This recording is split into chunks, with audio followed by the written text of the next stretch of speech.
Buenos días, 8 de la mañana, Powell, menuda noche debe haber tenido viendo cómo la economía ya se le marcha abajo, abajo, abajo, abajo, abajo. Crecimiento solo del 1,1% en la economía norteamericana, venía del 2,6%, Powell tenía en sus sueños para hacer dos movimientos de subida más de tipos que estuvieran menos en el 2%.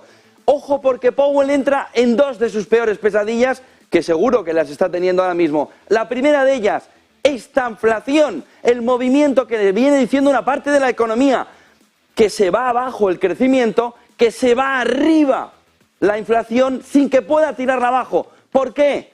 Porque Powell está dejando de lado unas cuestiones clave que sigue sin querer ver.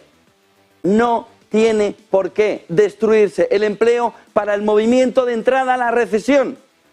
Y Powell, Yellen, Biden y todos juntos están dejando de lado la clave fundamental. ¿Puede Estados Unidos caminar hacia la recesión con un mercado laboral más o menos en el entorno del 4%? El mercado ayer, que le va metiendo una paliza descomunal a Powell sobre cómo ve el movimiento económico, entendió que sí. Y esa es la clave fundamental esta mañana. A Powell se le está yendo de las manos. Se le está yendo por la crisis financiera, se le está yendo por la recesión, se le está yendo por la inflación. Ayer vimos el dato del deflactor del Producto Interior Bruto. Ojo que hoy vamos a conocer el PCE ya detallado. ¿Y qué es lo que vimos? Que en términos inflacionarios sí subía. ¿Por qué? Por la inflación. Porque parte de la inflación, incluso de la demanda interna, consumer spending, que vamos a ver enseguida, estaba repuntando en la jornada de ayer. Cuando conocimos el dato de PIB, estaba repuntando en el dato de ayer. De tal manera que Powell está dejando de lado la clave fundamental, la estabilidad económica en Estados Unidos, que ahora mismo está en una situación cercana a la UBI. Powell protagonista. Powell tiene el 3 de mayo un papelón descomunal. Si el 3 de mayo Powell decide que tiene que subir los tipos e incluso hace un poco de forward guidance y nos dice, incluso pause y pivote, fíjense, que lo habría comprado el mercado hace tiempo, estaría dando pasos a una posible entrada en recesión dura, que afecte sobre todo a la estabilidad financiera. Y ahora tiene un factor que no contaba Powell. Ahora tiene un factor que no contaba Powell. El dólar. El dólar.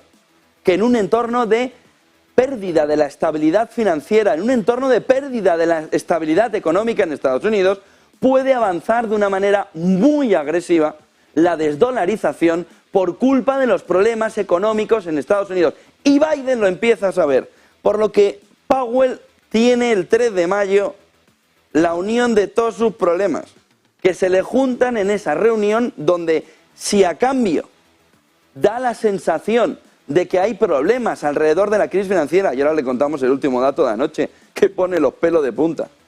Si ahora Powell, el 3 de mayo, tira para atrás, no hace la subida de tipos, el mercado va a ver, uno, que ha ganado por paliza, es un 5-0, es una manita a Powell por parte del mercado, y en segundo lugar, va a entender el mercado que la crisis financiera viene con más fuerza de la que se esperaba. ¿Cuál es el dato que esperábamos como agua de mayo a las 10:30 de la noche ayer? ¿Cómo pedían los bancos dinerito a Powell? ¿En qué situación se encontraba ese movimiento de petición de liquidez por parte de los bancos? Porque ahora ya en la última semana, oiga, ¿qué crisis financiera hay ahora? Bueno, First Republic. First Republic. Ese movimiento que hubo de resultados donde se le vieron todas las vergüenzas a First Republic. ¿Qué es lo que anunció la Reserva Federal? Miren, la Reserva Federal anunció que el Banco Central de Estados Unidos, la Fed, tenía 155.000 millones de dólares en préstamos pendientes a instituciones financieras a través de las facilidades de préstamos respaldadas, sobre todo desde el movimiento de Silicon Valley Bank. ¿Cuánto tenía en el dato anterior? 113.000 millones. De 113.000 millones a 155.000 millones, cerca del 38%, 40% de subida, el dinero que le están pidiendo a la Fed, porque la crisis financiera viene por la salida de los depósitos. Ojo porque ahora la Fed encima ha metido esa línea de liquidez, no la puede sacar, es profundamente inflacionario. Si los bancos estuvieran aprovechando eso también para vertirlo al mercado, no lo parece, no lo parece. Se supone que ahí la Fed lo utilizaría con repos, te lo recompro, pero dámelo otra vez de vuelta. Pero la clave fundamental es que está estresado el mercado norteamericano, está estresado el sistema bancario norteamericano, que es la clave fundamental para que el señor Powell entienda de una vez que las próximas subidas de tipos de interés ya se las hace la banca comercial, que no tiene que hacer mucho más, aunque, viendo el consumer spending que vamos a ver enseguida, Powell puede entender cómo que me lo vas a hacer tú, si sigues drenando. Ojo a la fotografía, pero el dato importante es este, el último que ha dado la Fed la pasada noche. El Banco Central de Estados Unidos, es decir, la Fed, tenía 155.000 millones de dólares de préstamos frente a los 113.000 de la semana del 26 de abril. Por segunda semana consecutiva, los bancos aumentaron los préstamos de emergencia de la Reserva Federal. Era el dato clave que estábamos viendo durante todo el día, no, por supuesto, el del Producto Interior Bruto, pero por la noche diciendo, ¿cuánto han pedido los bancos? ¿Cuánto de estresado está el sistema bancario? ¿Cuánto está viendo el sistema bancario que necesita de la Fed para intentar evitarnos esta segunda ola de crisis financiera que claramente está llegando, sobre todo con estrés, al conjunto del mercado? El otro punto clave de la mañana viene alrededor de que en un mes, hacía más de un mes, que en Kiev no escuchaban que caía el ataque de Rusia. Y esta madrugada ya hemos vuelto a escuchar las sirenas prácticamente en todo el país y sobre todo en Kiev, mostrándonos que la contraofensiva o la ofensiva, o como ya le quieran llamar, de Rusia también está comenzando, como ayer a micrófono abierto Borrell le comentó así a sotoboche, pero claro, con el micrófono puenteado, que estaba sucediendo o que iba a suceder esa ofensiva rusa. Que además, en el último discurso, porque ayer Putin estuvo de discurso en discurso, dio 3, pues en el último, no con Turquía, no el siguiente, en el último, dijo que todo aquel que no acepte la ciudadanía rusa será expulsado de las zonas, esas zonas anexionadas dentro de Ucrania. Como le quieran llamar. Pero esas zonas que ahora mismo ellos están controlando, dentro de la guerra de Ucrania, le van a pedir el pasaporte o que se vayan. O apátridas. Vamos a ver cuál es la fotografía, pero empieza sobre todo a coger cuerpo ese movimiento en el entorno de la ofensiva, como decía Borrell. Escúchenle, si consiguen descifrar algo, lo que decía Borrell en ese vídeo que van a ver ahora es eso, que Rusia está iniciando la ofensiva y que los servicios de inteligencia lo tenían perfectamente localizado. Escúchenle.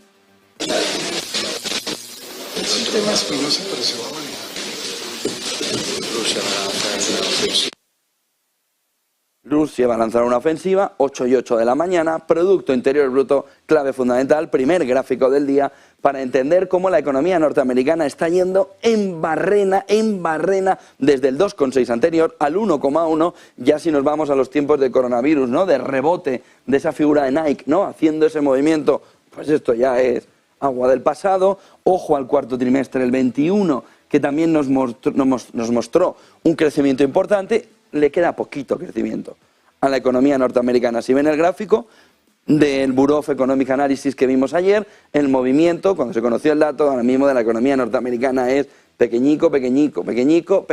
Y eso que el consumo privado le siguió tirando. Miren el siguiente gráfico, que nos marca también el otro dato que conocimos ayer, peticiones de subsidio por desempleo, marcándonos también un movimiento, aunque ahora de recogida en esta parte final y de, pararse un poco el movimiento de desempleo, sí que en la tasa de paro parece que vamos a ir conociendo que se va deteriorando muy lento el mercado laboral en Estados Unidos. Miren el siguiente gráfico, que nos marca la clave fundamental por la que ayer Estados Unidos evitó la recesión.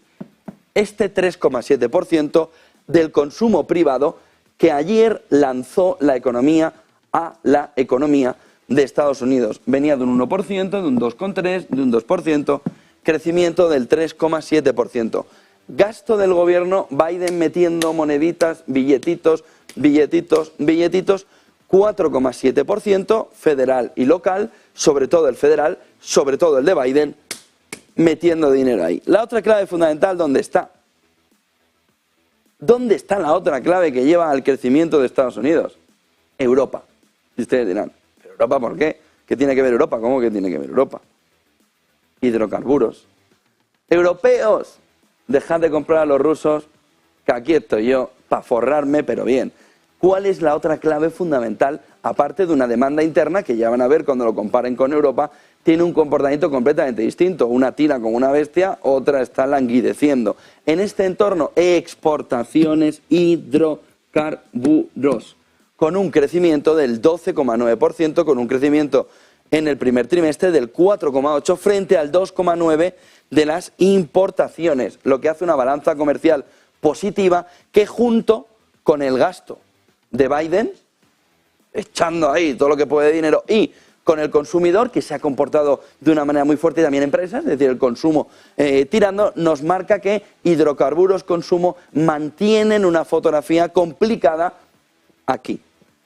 Sobre todo en la inversión en material fijo, lo que nosotros en España llamamos la formación bruta de capital fijo, el INE le llama la formación bruta de capital fijo, el Fixed Investment en Estados Unidos, cayendo menos, pero marcándonos una fotografía de deterioro muy fuerte de inversión por parte de las empresas. El otro punto fundamental está aquí, inversión residencial, que también ha recogido mucho de las caídas que estaba teniendo en los últimos trimestres, pero que sigue comportando un movimiento negativo. De tal manera que tenemos un crecimiento del 1,1%, veníamos del 3,2 al 2,6, del 2,6 al 1,1, una vez que vemos que los precios también de hidrocarburos se han contenido desde ese tercer trimestre del 2022 y entonces la balanza por cuenta corriente, la balanza comercial, perdón, también se ha deteriorado. Fíjense cómo se estaba comportando en exportaciones, sacándole a Europa todo el dinero posible. Segundo trimestre, tercer trimestre, Estados Unidos tirando y tirando por los precios, porque era una gasolinera o una gasista. En lugar de un país, venga a tirar hidrocarburos, venga a comprárselos Europa. Una vez que los precios se han relajado, ahí vemos un comportamiento más tranquilo. Ecofin hoy en Europa, Ecofin hoy para entender cómo ven los ministros de Economía y de Finanzas la situación económica. Nadia Calviño está ya llegando, vamos a verla en directo. Aquí tenemos a Nadia Calviño, a ver qué nos dice. Por cada uno de los Estados miembros para responder a la inflación y, en particular, a la subida de los precios de los alimentos. Hablaremos de algunos expedientes importantes que tenemos que impulsar durante la presidencia española, relacionados con la unión bancaria, con la unión de mercados de capitales. Y seguro hablaremos también de la presentación de la Comisión, por la Comisión Europea de su propuesta legislativa para las nuevas reglas fiscales. Reuniones, por tanto, que a pesar de desarrollarse en un entorno informal van a tener mucha sustancia. Y llegamos a estas reuniones cuando en una semana en las que hemos conocido importantes datos sobre la economía española. En concreto, la encuesta de población activa confirma la aceleración de la creación de empleo durante el primer trimestre del año, que ya anticipaba la afiliación a la Seguridad Social. Tenemos 368.000 personas ocupadas más que hace un año. Esta aceleración de la creación de empleo se mantiene durante el mes de abril y tenemos además, ha habido un aumento muy significativo de la población. Pero si el dato que conocimos ayer, aparte de haber estado maquillado, sobre todo venía a mostrarnos que caía en más de 100.000 personas. Y sobre todo, que aumentaba también esa tasa, esos parados, en más de 10.000 solo en el primer trimestre. Pero ¿cómo que mejora? Si lo que está haciendo es empeorar. Vamos a escuchar a Calviño, pero sobre todo que nos cuente milongas. El dato, el último que hemos conocido, era un dato negativo. Aunque la nota de prensa le quisieran dar 15 vueltas, que es lo que hicieron. Pero ni con las 15 vueltas le salió. 100.000, más de 100.000, más. De tal manera que, sí, fijos discontinuos, haz todo lo que quieras de maquillaje, pero la realidad es muy distinta a la que está diciendo. No es así. Seguimos escuchando a Calviño. El segundo semestre del año anterior. En este contexto estamos aprovechando el fuerte crecimiento económico y la creación de empleo para adelantar en un año la reducción de la ratio de déficit público y de deuda pública sobre el PIB. Es decir, que España alcanzará el objetivo del 3%. Porque le obligan, porque lo que le dijo ayer Europa es, estos son tus datos, no es que lo queramos hacer. Es que Europa le ha metido, le ha tirado de las orejas, diciéndole tienes que adaptar ese déficit público. No es que lo haga por voluntad propia, es que ayer Europa le llamó al orden con el tema de la deuda. Seguimos escuchando a Calviño. Nos permite afrontar estos próximos meses con confianza, a pesar de encontrarnos en un complejo escenario internacional.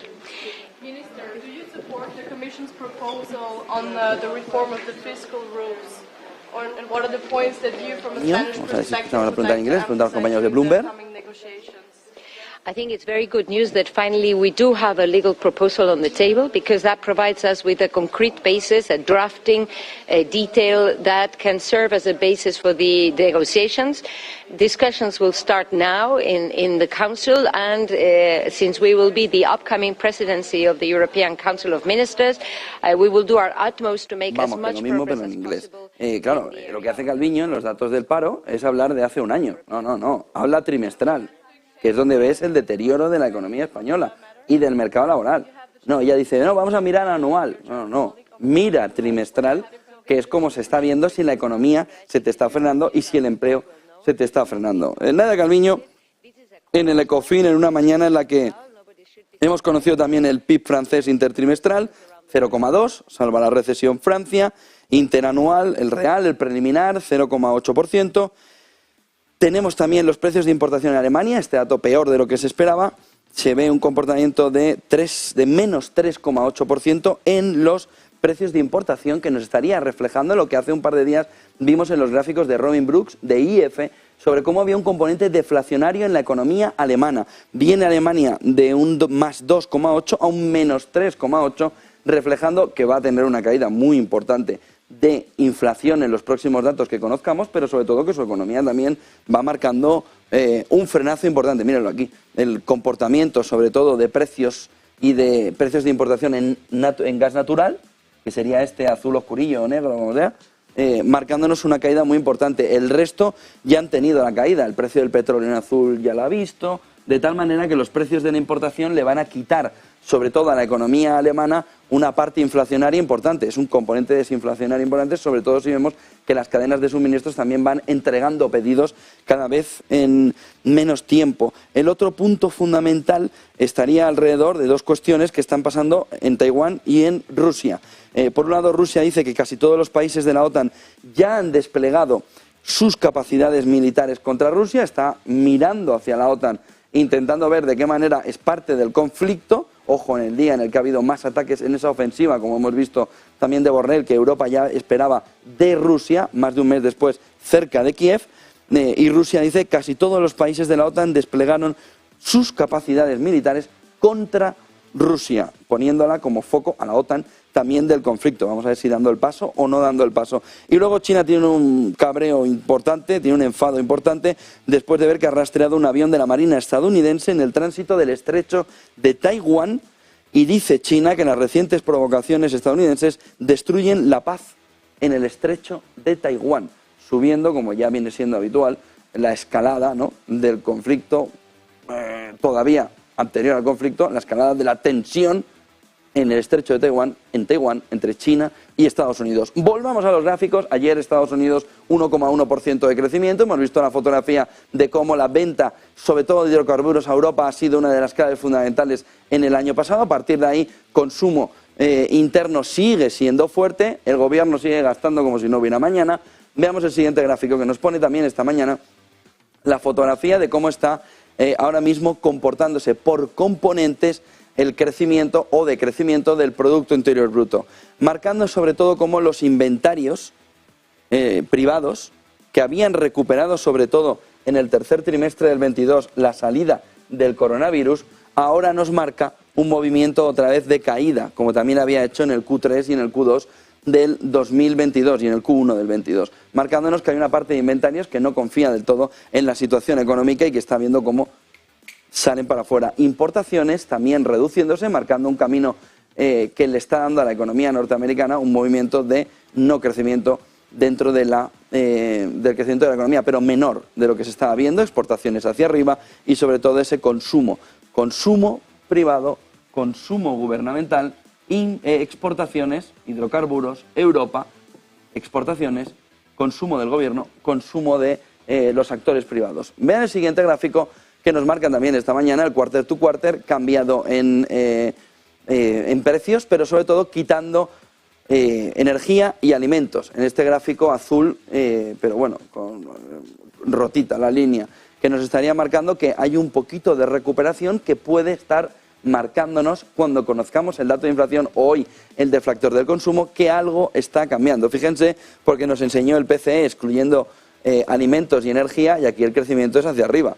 Y simplemente metiendo todos, también el crecimiento es hacia arriba, pero está siendo desinflacionario sobre todo el tema energético. Miren el siguiente gráfico que nos marca esta mañana el punto donde ayer algo pasó cuando la Fed de Atlanta cambia de manera sorprendente horas antes de conocer el dato definitivo por parte del gobierno norteamericano, el estimado del PIB. El GDP Now lo que nos va marcando es cómo se ve, cómo va a ser el crecimiento en el primer trimestre de la economía norteamericana. ¿Y qué es lo llamativo? Lo llamativo es que tanto con la crisis bancaria como con el momento actual, el GDP Now ha percibido algo en el conjunto de la economía norteamericana en la parte final del trimestre. Fíjense que en la parte inicial del trimestre el crecimiento ha sido, sobre todo de la demanda interna, muy alto, dando al Producto Interior Bruto norteamericano un crecimiento que si solo hubiéramos cogido, si hubiéramos estancado los 2 meses o un poquito menos de 2 meses, el crecimiento habría sido del 3,5. Es decir, cuánto de deteriorado de verdad está el crecimiento de la economía norteamericana si cogemos la parte final. Silicon Valley Bank, First Republic Bank. Si cogemos primera y segunda ola de esta nueva crisis financiera, aquí vemos como la economía norteamericana a cada golpe de tensión en la crisis financiera va teniendo un movimiento de reducción del crecimiento de manera agresiva. ¿Por qué? Porque los bancos enganchan el crédito y lo tiran para atrás. Y en ese momento dices, ves el dato de inversión en material fijo por parte de las empresas desplomado. ¿Por qué? Oiga, quiero crédito. ¿Crédito para qué? Para comprar maquinaria. Déjate si vais a recesión. ¿Para qué vas a invertir? Te ahorro el problema, el dolor de cabeza y el no poder dormir. No pidas crédito, que no te lo voy a dar. Dándonos una fotografía clara que la fotografía, la situación en la economía norteamericana se ha deteriorado en la parte final del trimestre, cuando iba mejor en la parte inicial del trimestre, incluso con un crecimiento de más del 3%. Desde la parte alta, en la que la Fed de Atlanta nos decía el crecimiento está en el entorno del 3,5, a el momento actual, en el que ya en las últimas horas dice 1,1, pero que lo desploma, entonces vemos que la parte final del trimestre ha sido muy negativa. ¿Cuánto del segundo trimestre puede afectar no esta parte, que ya ha salido de la fotografía, sino esta final? Es decir, que Estados Unidos, ahora mismo, si la fotografía de la última parte del primer trimestre se extiende al segundo trimestre, puede estar en negativo ya. Y eso sería lo que el mercado le está mirando a la Fed diciendo, pero si te lo dije, si te estoy apostando que vas a bajar tipos, que vas a hacer una pausa agresiva, si no el 3 de mayo a la siguiente. Aunque estos dos cómicos rusos le sacaran ayer en la llamada, no sé si lo han visto, a Jerome Powell, que quiere hacer 2 subidas más. 3 de mayo, probablemente pausa, y luego ver si de cara a septiembre hace una última subidita, llevándose los tipos al 5,50. Pero, y eso se lo dijo a 2 bromistas rusos que le habían llamado, se habían colado, le habían, pues eso, liado una tremenda, y se rieron de él, y encima les dijo, va a haber 2 subidas más. Si hay 2 subidas más, pues fíjense lo que le va a pasar a la economía norteamericana, que la van a recoger en el -3 de este edificio. Es decir, no en el suelo, sino en el -3 del piso. ¿Hasta dónde puede verse el movimiento de deterioro de la economía norteamericana? Crisis financiera, crisis financiera. Es la clave. Silicon Valley Bank, First Republic Bank, si se va la liquidez del sistema, fuera la economía. Desdolarización. Punto clave que hay que tener, el siguiente gráfico y luego volvemos a este.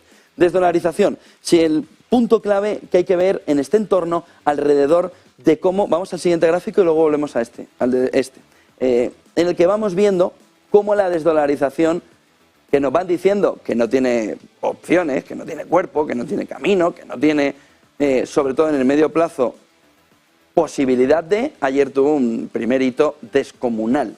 El primer hito es que el yuan, la moneda china, el renminbi, supera al dólar por primera vez en pagos transfronterizos en China. Primera reflexión. Hay una parte del mundo a la que las sanciones le han venido de lujo. Oiga, y sancione más. Por eso Europa en el último movimiento del G7 le dice, ¿podéis parar? Pero si te encantaba sancionar, me acabo de dar cuenta que esto de las sanciones no me termina. Pero el G7 le decía, venga, sanción, sanción, y entonces, ¿qué es lo que se percibe? Que hay un entorno, que hay un bloque en esta Segunda Guerra Fría que dice, tú sigues sancionando, que me atraigo más hacia mí a los que me caen bien. Y China ya ha conseguido un primer hito, que es, oiga, yo puedo hacer o puedo obligar a que se comercie con mi moneda. No, porque el dólar es el rey. Pues vete a comerciar allí. ¿Cómo? Bueno, esa era la respuesta de siempre. No, es que si no comercias conmigo y en dólares, se te hunde la economía. Ahora Rusia, China, India y esa estampida de BRICS al que todos se les quieren unir, dicen, no, o en yuanes o te piras.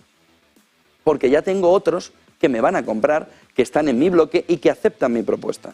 ¿Hasta qué punto las sanciones no han sido el golpe más potente que podía recibir el dólar a pesar de la revalorización que vimos el año pasado? De tal manera que el dato principal de que el renminbi, el yuan, supera el dólar por primera vez en pagos, en transferencias fronterizas, transfronterizas en China, ya tenemos el primer movimiento que dice, oye, que Argentina, Brasil, Arabia Saudí, Rusia, vamos a ver, India, hasta empresas francesas pagándole en yuanes, y llega un informe de Manji, aparte de lo que ha dicho el Fondo Monetario Internacional, y nos dice, oye, el dólar sigue dominando.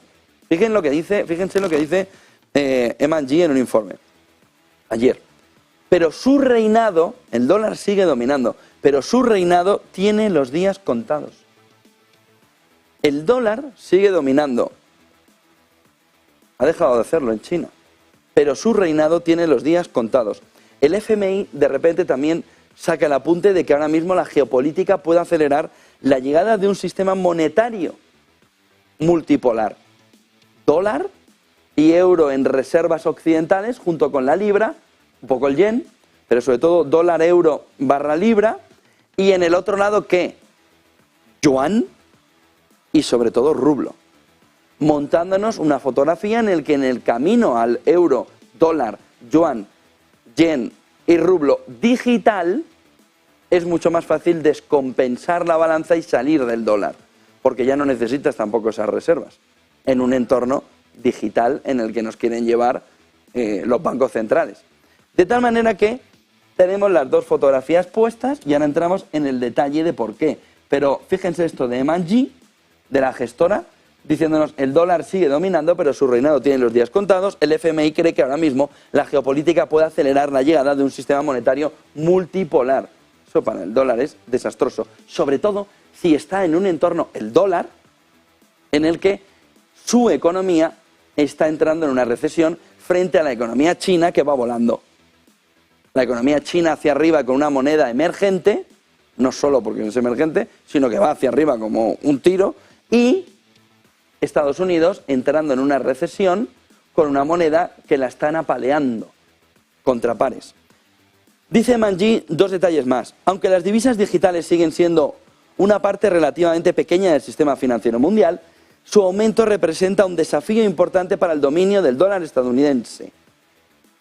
Y aquí nos viene una clave fundamental de por qué la Fed y Estados Unidos, Janet Yellen, secretaria del Tesoro estadounidense, están diciendo hay que caminar ya hacia el dólar digital. ¿Y por qué ayer Fabio Panetta en Europa hizo toda una presentación para intentarnos convencer, en plan Alicia en el País de las Maravillas o Barrio Sésamo, la verdad es que hay unas dudas en lo que hizo ayer Panetta, sobre que hay que adoptar y ya el euro digital, rebajando, como van a ver luego, bueno, puede ser complementario, no necesitamos que sea... Sí, vosotros lo que queréis es ya la moneda digital, porque se está viendo claramente que todo el movimiento hacia Bitcoin y todo el movimiento hacia blockchain, todo el movimiento hacia criptomonedas tiene un elemento fundamental en las monedas fiat, que tienden a cero. Sí, en un entorno donde el dominio del dólar estadounidense se va marchando, esas monedas digitales se lanzan a agarrar el trono del dólar si Estados Unidos, si Europa no se lanzan rápido hacia la moneda digital, al control total poblacional, aunque sea en una segunda fase, lo del control total poblacional, y en ese entorno consiguen volver a recuperar parte del terreno del reinado perdido. Una última visión al informe de Manji. Estados Unidos, dice, ha visto disminuir su peso en el comercio mundial en las últimas décadas, aunque la economía de Estados Unidos sigue siendo la más grande del mundo. Otros países, particularmente China, se están poniendo al día rápidamente. Como resultado, el dólar se está volviendo menos importante para el comercio internacional. Si el dólar pierde la fuerza en el comercio internacional prácticamente en 3/4 partes de la población del mundo, sumen China, India, Rusia, frente a Estados Unidos y a Europa, todo lo que pierde Estados Unidos deja su moneda en una situación muy debilitada. ¿Por qué va a tener tanto valor si más de la mitad de los ciudadanos del planeta lo dejan de utilizar en su comercio bilateral? Ojo a la fotografía. 5 claves del día, y dirán ustedes, ¿pero qué más claves del día hay? Sobre todo, repasar la fotografía en términos de resultados, lo que sucedió ayer en Irán y el movimiento también de Xi Jinping-Zelensky, cómo la ha recibido Rusia. Parte fundamental que va a seguir estando en la cabeza del inversor. La economía de Estados Unidos se congela, como ya le estaba diciendo el inversor a la Reserva Federal antes de lo esperado. Ayer subidón del mercado, subidón de Wall Street en el 1,9% de la subida del S&P 500 después de ver, tenemos la razón, vamos a festejarlo a lo grande con la mayor subida en el trimestre prácticamente, marcándonos cómo la economía norteamericana va abajo y la Fed va abajo y el dólar va abajo y los inversores tenían razón. Celebrémoslo, 1,9 de subida, por lo que ganan los inversores. La Fed tiene un problemón el 3 de mayo que va a ser que va a querer seguir a la suya. Y ahí sí que va a haber un movimiento de entrada en recesión que no va a ser slow, va a ser un guantazo descomunal. Meta presentaba resultados, impulsó sobre todo Wall Street, 13,9%, Snap desplomándose un 20%. Cuando Meta ha cogido las gafitas, las ha tirado así al aire y las ha metido un guantazo que las ha mandado al otro pueblo, Meta ha vuelto al beneficio. Cuando ha vuelto al negocio tradicional de Meta y se ha dejado de tontería, que se ponen las gafas, que en ese entorno Meta ha impulsado otra vez el beneficio y Wall Street ha visto que las tecnológicas estaban de vuelta con inteligencia artificial, cuestiones lógicas, y que se habían dejado las tonterías propias de la exuberancia irracional de los tiempos de salida del coronavirus, que era cualquier cosa que hagamos la vamos a vender. Pues no, Zuckerberg. Snap con una caída del 20%. Disparó también sus beneficios Amazon al cierre, primero con una subida muy potente, luego con una caída after hours, mirándonos cómo la nube funciona en el último trimestre, pero la visibilidad de años que los servicios de nube van a caer. Vamos a ver a Amazon en la jornada de hoy, porque el resultado es muy bueno, la visibilidad a futuro del resultado de Amazon es lamentable. Intel decepciona con la mayor pérdida trimestral de su historia. Ojo al movimiento en los resultados de ayer de Intel, decepcionando con la mayor pérdida trimestral de su historia. Fíjense qué rara está la fotografía en las tecnológicas. Irán apresando un petrolero con destino a Estados Unidos en el Golfo de Omán. Vamos a ver cómo crece la tensión en la zona. Y Rusia diciendo que nada cambia tras la reunión de Xi Jinping y Zelensky. 8:34 de la mañana, Eva Villanueva, buenos días. Muy buenos días. Mercado asiático, mercado europeo, ¿cómo viene este viernes? Bueno, pues un viernes que viene preparado de mucho por lo que va a venir y de lo que hemos asistido también en estas últimas horas desde que cerró el mercado europeo. Por una parte tenemos unos futuros europeos que anticipan avances del 0,39% en el caso de los futuros del DAX y en el caso del IBEX 35 algo más moderados, pero prometen subidas, 0,28% de subida. Entre tanto, y mirando lo que está pasando en Asia, importante, hoy además miramos a Japón con la primera decisión de política monetaria de Kazuo Ueda, nuevo gobernador, que ha suscrito lo que se esperaba. Se mantienen los tipos en negativos, menos 0,1%. Mantiene además la decisión de ese control de la curva de tipos, una de las últimas decisiones de Kuroda. Causa-efecto, va a mantener la política monetaria y hará todo lo que sea necesario para vigilar esa evolución económica, y esos precios que asegura para levantar la inflación usarán la subida salarial. Con todo esto, ¿qué hemos visto? Pues como las divisas se ha visto claro, el dólar yen. Vemos cómo a esta hora se desploma el yen, el dólar se impone con una subida del 1,40% a 135,38 unidades. Es el gran protagonista del día en el mercado japonés. Ha habido datos macroeconómicos también, pero importante también las lecturas que arrojan las distintas compañías protagonistas en el día de hoy, como Sony, que acaba de anunciar ese beneficio récord anual gracias a sus unidades, al buen desempeño de sus unidades de música y de microchips, pero importante porque anticipa una menor ganancia para el año hasta el próximo mes de marzo, que es su ejercicio fiscal. Con todo, los títulos de Sony hoy se disparan un 2%. Hoy jornada este jueves será jornada de recuperación tras las importantes caídas del petróleo. Hoy Inpex también avanza al 2,5%, y mirando a los protagonistas, pues por una parte, tras la decisión del BOC, vemos a las financieras, 0,98% cae Mitsubishi Financial, vemos a Sumitomo dejarse ese 0,82% y también Mitsubishi UFJ Financial, que cae ese 0,84%. Entre los grandes protagonistas que solemos vigilar, la tecnológica SoftBank se anota una subida del 3%. Dentro del mismo parámetro de las tecnológicas, la Sertec se desploma el 3%. Y si miramos a China, hoy vemos como el índice Hansen en Hong Kong está avanzando un 0,44%, mientras que el tecnológico lo vemos avanzando el 1%. Y todo esto vigilando a los gigantes. Hemos visto a Alibaba avanzar el 0,18%, Tencent con subidas del 0,58% o Baidu, que se recupera a esta hora timidísimamente. Es la radiografía de unos mercados que tienen mucho que cotizar en el día de hoy. Gracias, Eva Villanueva. 8:37, ascienden a 6 los muertos ya en los ataques rusos de esta madrugada. Y ojo, porque Ucrania activa la alerta aérea en todo el país. 8, dicen ya. Yo estaba viendo el último dato, 6 muertos, 8 fallecidos ya, entre ellos un niño, esta madrugada en la guerra de Ucrania, en los ataques de Rusia. Sobre todo, por primera vez en más de un mes, llegando a la zona de Kiev.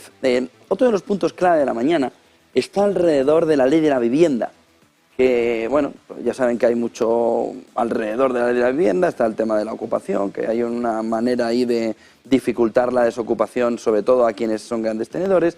Miren, el movimiento clave de esta mañana nos apunta que la ley de la vivienda no ha gustado nada, pero bueno, presumiblemente el gobierno quería que no gustara nada, porque para eso lo hicieron. En el que el Santander, dice el Confidencial, estaría vendiendo a KKR una bolsa de pisos de unos 200 millones de euros. De tal manera que los bancos, o todos aquellos que ven deteriorado una serie de activos, lo que están haciendo es sacar esas viviendas.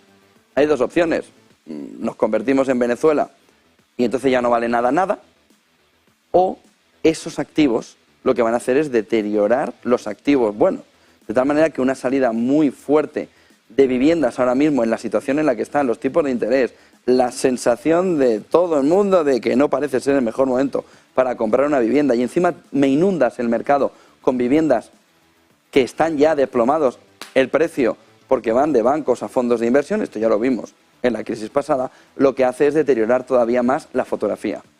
Ley de la vivienda que ha sido un desastre absoluto, pero un desastre propio de un gobierno de coalición socialcomunista. ¿Qué queríamos? ¿Qué queríamos? Camino de Venezuela. Estamos camino de Venezuela. Es decir, solo en Venezuela y en la Unión Europea, en España, se han escuchado por parte de un gobierno decir que cuanto más se suman los salarios, mejor para la economía. Miren, los venezolanos le quitaron 7 ceros a la moneda. 7 ceros le quitaron a la moneda. Y hoy son inmensamente más pobres que lo que en 1960 aquello era la riqueza total. Petróleo, todo, ganadería, todo.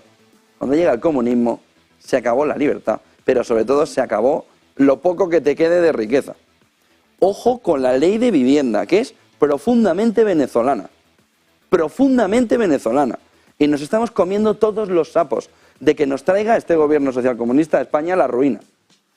A través de imitar lo que en Venezuela durante décadas fue el desastre de ahora.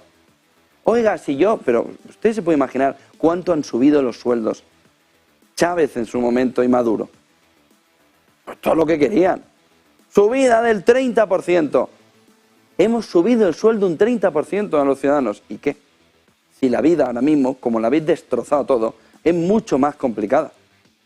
Ojo con caer en el populismo en Europa, que aunque estemos protegidos, nos la pueden liar. Y la ley de la vivienda, sobre todo en el ámbito bancario, ya está viendo que es un desastre absoluto. Y que lo mejor es sacarse todas las viviendas y piensen otra cosa.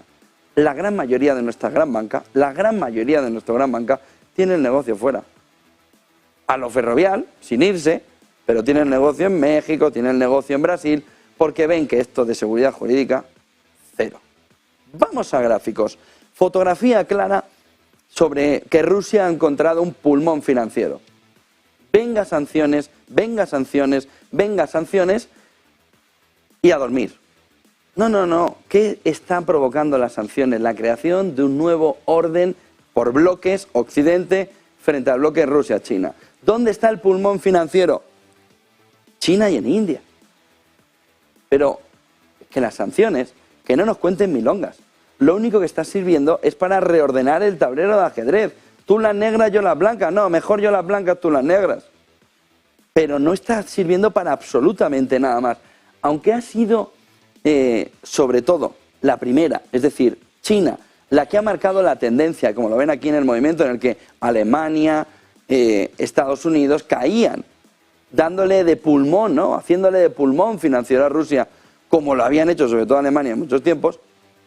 El movimiento hacia China, hacia India y hacia un país de la OTAN, Turquía, es inexorable. Putin sigue teniendo un pulmón que le sigue dando dinero porque las sanciones y el tope simplemente es comunicación para convencernos de que están funcionando. No, están funcionando en el objetivo final, que es deteriorar a Putin y a Rusia en sus cuentas públicas. Y sobre todo, quitarles el dinero para que no lo usen en la guerra de Ucrania. Lo único que han hecho ha sido cambiar. Oye, que me gustabas de cliente, pero bueno, mira, si tengo aquí a China y a India. No nos tomen el pelo. Tienen que actuar de manera rápida y donde se le puede hacer daño a Putin, que es intentando que al menos no pasen por tus fronteras sus barcos, camino de China por todo el Cuerno de África, mirándonos a los europeos por todo el Mediterráneo, con parada en Ceuta, riéndose de nosotros. Y tienes que actuar diciendo a los oligarcas navieros griegos que como vendan un solo barco más a Putin, los sacas si es necesario de la Unión Europea. Pero que no pueden volver a venderle un puñetero barco a Putin. Ni a los comerciantes del petróleo, para que los comerciantes del petróleo se lo vendan a Putin. Pero si nos queréis tener controlados con el euro digital, hasta en la cantidad de carne que comemos, ¿cómo no podéis perseguir, traquear el movimiento de barcos hacia Putin para su flota fantasma? ¿Por qué no queréis? ¿Queréis de verdad hacerle daño? No esperéis a que os corte el uranio, decirle que no queréis el uranio. Pero haced daño de verdad. Y el petróleo a 30 al tope. Para que esas aseguradoras occidentales puedan decir, stop, tu petróleo no sube al barco. Pero no os toméis el pelo, que llevamos casi un año, más de un año, con las sanciones tomándonos el pelo a todos los europeos y a todos los occidentales. Haced de verdad una medida que pueda hacer daño a Putin, o no nos digáis que le estáis haciendo daño a Putin. Gráfico de Bloomberg, China e India pasándoselo en grande. Les ha caído el gordo. tienen a la petrolera del mundo tirándoles petróleo para competir con Estados Unidos, con Occidente, con Alemania, con Europa, a mejores precios. Modi, India, jamás habría soñado tener una manguera de petróleo para su país, para encima revenderlo y ganar dinero. Jamás lo habría pensado India. Le estamos poniendo todo facilito para un sorpaso económico en el que nosotros vamos a ser, Europa, Occidente, los perjudicados de toda la fotografía. Miren el siguiente gráfico que nos marca a continuación de qué manera Turquía, sobre todo en ese movimiento de expansión crediticia, uno tras otro desde 2017, nos está marcando cómo cada vez más la mayor parte de ese préstamo está yendo, además, por el movimiento de los bancos estatales. De tal manera que tiene intervenida completamente la economía. Turquía, que está al lado de Rusia, al lado, me refiero geopolíticamente, a pesar de ser OTAN. A pesar de ser OTAN. Y que ayer hizo esa comparecencia en Erdogan, que aun encontrándose mal, se puso delante de la Cámara para poder hacer la entrega, la inauguración de la central nuclear pacífica que Rusia le ha entregado. Una economía completamente intervenida, con una inflación disparada, con un movimiento de expansión crediticia continuo para intentar, no sabemos qué, dándole el pulmón a Putin. Miren el siguiente gráfico, este anterior era de IF, Business Insider, diciéndonos el accidente de la Fed, según los analistas mirando a David Rosenberg, nos estaría marcando que el accidente de la Fed podría provocar una caída del 20% en el mercado, el famoso cráter. Y detalla en este artículo las 3 maneras que puedes protegerte de lo que ellos consideran a través de David Rosenberg, del estratega de mercado, que vamos a una caída del 20%. Esto no es raro, lo dice Bank of America, lo dice JP Morgan, lo dice Morgan Stanley. Vamos a un cráter del 20%. Sobre todo si miramos el siguiente gráfico, porque de los datos del PIB, lo relevante al final es que la inversión del sector privado en Estados Unidos está hundida. Miren el siguiente gráfico, vamos a ver si nos lo pasan. El actual nivel de contracción es del menos 8,2%, que es el nivel clásico de entrada en recesión. ¿Se puede retrasar? Pues peor, pero fíjense el movimiento de entrada en cada una de las recesiones de 1970. Caída prácticamente como la actual, del entorno del 8,2% que tenemos ahora, 1975, 1980, 1985, 1990, 2000 con la .com, 2008-10 con la crisis bancaria, 2020 con el coronavirus. Powell, ¿qué más tienes que ver? ¿Qué más tienes que ver para ver que vamos camino de una recesión? Miren el siguiente gráfico que nos marca también esta mañana como el Banco Central Europeo está mirando algo que parece que se lo ha escuchado a Sánchez, pero no es lo mismo. Lo parece, pero no lo es. Lo que está diciendo el Banco Central Europeo es que lo que ya cataloga como la greedflation, el Banco Central Europeo, apunten este término, que el Banco Central Europeo está poniendo encima de la mesa, la greedflation no va relacionada con el cambio climático, va relacionado con que la inflación por culpa del aumento de los márgenes empresariales es ahora mismo la clave de las 2/3 partes de la inflación, sobre todo del final del año pasado, marcándonos que aquí están los beneficios empresariales influyendo o marcando inflación, una parte de impuestos ya marcando a la baja, esta parte de beneficios empresariales estaría tirando arriba la inflación junto con las subidas de los salarios. Subidas de los salarios junto con el movimiento que está teniendo también inflacionario, dice el Banco Central Europeo, que los empresarios tengan un margen todavía mayor porque tiene elasticidad la inflación. Oiga, esto vale 10, pero si te cobro 12 me lo pagas igual. Sí, pues paga 12. ¿Y 14? Bueno, sí, pon 14.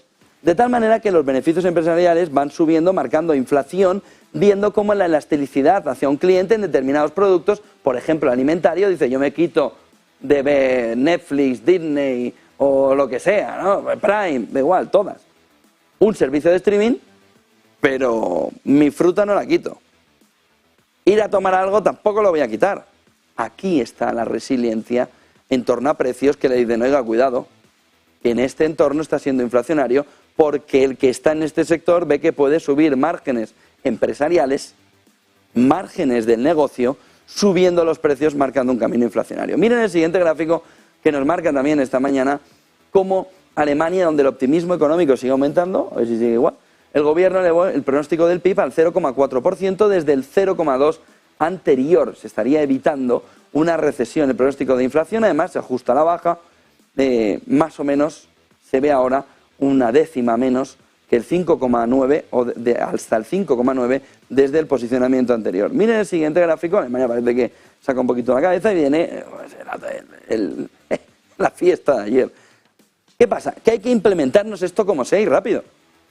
Ayer Fabio Panetta, que no dejaron que toda esa explicación se viera en público, le dije, Banco Central Europeo, ¿podemos emitirlo? No, os pasamos la presentación. ¿Cómo? Os pasamos la presentación. ¿Queremos emitirlo? No, es privado. ¿Privado para quién? ¿Para los europeos? No. Vale, venga. Vamos a ver la presentación. ¿Qué es lo que pasa? Que nos tienen que colar el euro digital como sea. Cuando ya estamos viendo que el control va a ser abusivo, si se le permite una entrada fuerte al euro digital, ya nos salen con las medias tintas para que tú vayas comiendo, que luego ya te diré que no tienes agua. Pero tú ve comiendo. Euro digital. Fabio Panetta, ayer miembro ejecutivo del board del Banco Central Europeo, dice, a work in progress, y tan progress, y rapidito que va el progress. Miren el siguiente gráfico, que nos marca cómo esto para entrar tiene que tener un pelín de apoyo para que no duela demasiado. Y sobre todo para que se acepte. Si un europeo lo que ha demostrado en los últimos 50 o 70 años es que prácticamente todo lo que las élites le dicen lo termina por aceptar. Y ellos lo saben. Lo único que hay que ir soltando globos sonda para que el europeo vaya asumiendo, bueno, pues tampoco estaba tan mal. Miren los agoreros, los apocalípticos. Si no pasa nada, si estaban en Venezuela también. Miren la fotografía. ¿Qué es el euro digital? Barrio Sésamo, por parte del Banco Central Europeo. No nos lo dicen ellos porque les da vergüenza. Lo ponen en una diapositiva. Pero no quieren salir a decírnoslo tal cual. Porque saben perfectamente que el europeo va a decir, oye, este me está tratando como si yo no tuviera mucha inteligencia. Barrio Sésamo, abre puertas. El euro digital es la moneda del Banco Central para los pagos minoristas digitales. ¿Qué significa? ¿Que me vas a poner todo el consumo digital a euro digital? ¿Y me vas a dejar que se vaya a la tienda? Pero el euro digital es la moneda, el dinero del Banco Central para, y no hay alternativas, para Digital Retail Payments, para los pagos minoristas digitales de ciudadanos, empresas, no se van a salvar, y los que nos lo imponen. Deberían estar aquí delante. Los convencidos, los menos convencidos, los nada convencidos, dicen toda la zona euro. Es decir, cuando quieras hacer pagos digitales en la zona euro, euro digital. Siguiente diapositiva del Barrio Sésamo que nos planteaba ayer el Banco Central Europeo.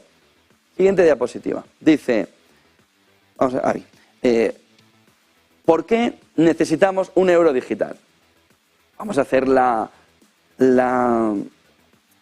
ver, ¿por qué necesitamos un euro digital? No necesitamos. Partamos del final.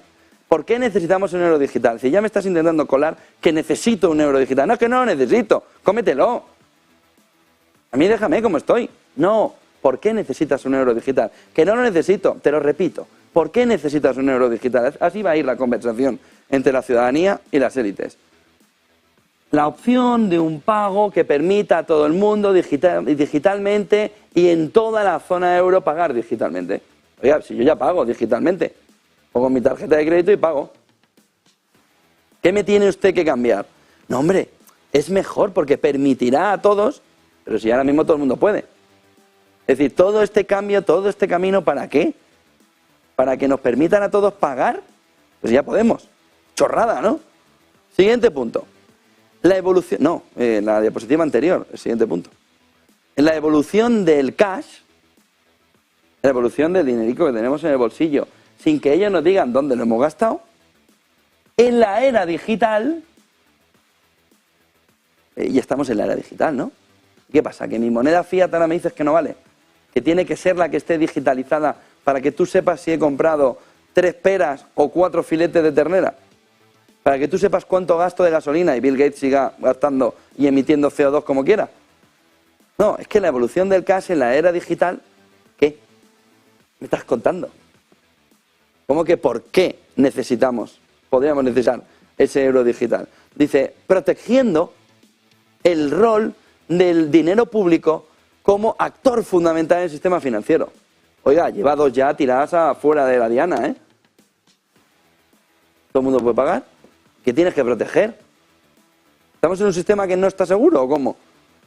La Plataforma Europea para la Innovación da miedo, la Plataforma Europea para la Innovación, que es lo mismo que decir nuestras empresitas a las que vamos a forrar en este entorno para que desarrollen el entorno de Enbridge con nuestra moneda y forremos a los nuestros, élites.